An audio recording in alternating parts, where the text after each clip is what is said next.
Dans cette vidéo, on va voir comment multiplier plusieurs nombres relatifs. Je vais commencer par vous donner la méthode pour déterminer le signe d'un produit de plusieurs facteurs. C'est ce que j'appelle la règle des signes étendue. On commence par compter le nombre total de signes moins dans le produit, c'est-à-dire le nombre total de facteurs négatifs. Et là, on a deux cas. Si ce nombre est pair, alors le produit est positif. S'il est impair, alors le produit est négatif. Si vous avez peur de confondre les deux cas, c'est facile de ne pas se tromper.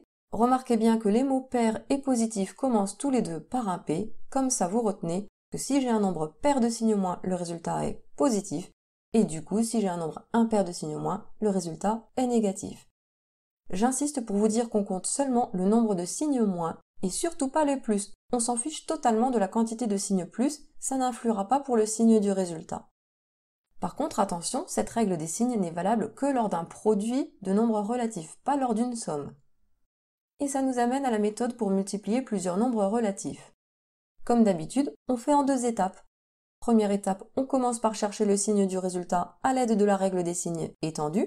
Deuxième étape, on multiplie les parties numériques. Et on termine la vidéo par 4 exemples pour appliquer ce qu'on vient d'apprendre. Le calcul A ne comporte que des multiplications. Je peux appliquer ma règle des signes. Je compte le nombre de signes moins. Il y en a 1, 2, 3 et 4. 4, c'est un nombre pair, donc le résultat est positif. J'écris mon plus.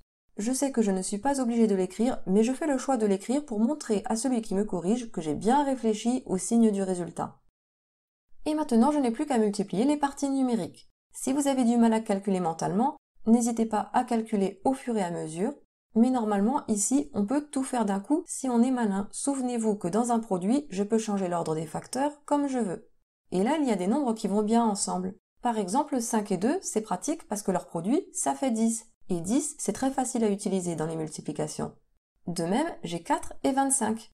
Et 4 fois 25 on sait que ça fait 100. J'avais 10 fois 100 ça fait 1000.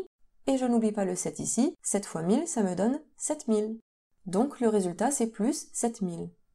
Pour m'aider, pour être sûr de ne rien oublier lors de mon produit, j'ai mis des petites coches en dessous des nombres pour que je me souvienne que je les avais calculés au fur et à mesure.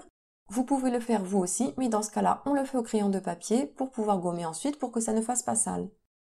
Je passe au calcul B, il n'y a que des multiplications, je vais chercher le signe du résultat, je compte le nombre de signes moins. Il y en a 1, 2, 3, 4, 5. 5, c'est un nombre impair, donc le résultat va être négatif. J'écris le moins. Ensuite, je dois multiplier les parties numériques. Je remarque tout de suite qu'il y a 1 ici et 1 ici. Les multiplications par 1, c'est pratique. On sait que ça ne change pas le nombre. 1 fois 1, c'est 1.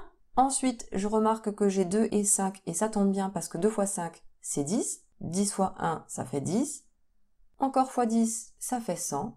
Il nous reste à faire 3 fois 2, c'est 6. Et on avait trouvé 100 tout à l'heure, et 6 fois 100, ça fait 600. Donc, moins 600. Le C, là encore, que des multiplications. Je compte le nombre de signes moins. Il y en a 1, 2, 3. 3, c'est impair, le résultat est donc négatif. J'écris le moins. Pour les multiplications, je remarque le 0,5 qui va avec le 2, parce que 0,5 fois 2, ça fait 1, et les multiplications par 1 ne changent pas le résultat. On laisse ça de côté. Ensuite, j'ai 7 fois 40, ça fait 280, puisque 7 fois 4 c'est 28, et 280 fois 2, ça fait 560. On termine avec le D.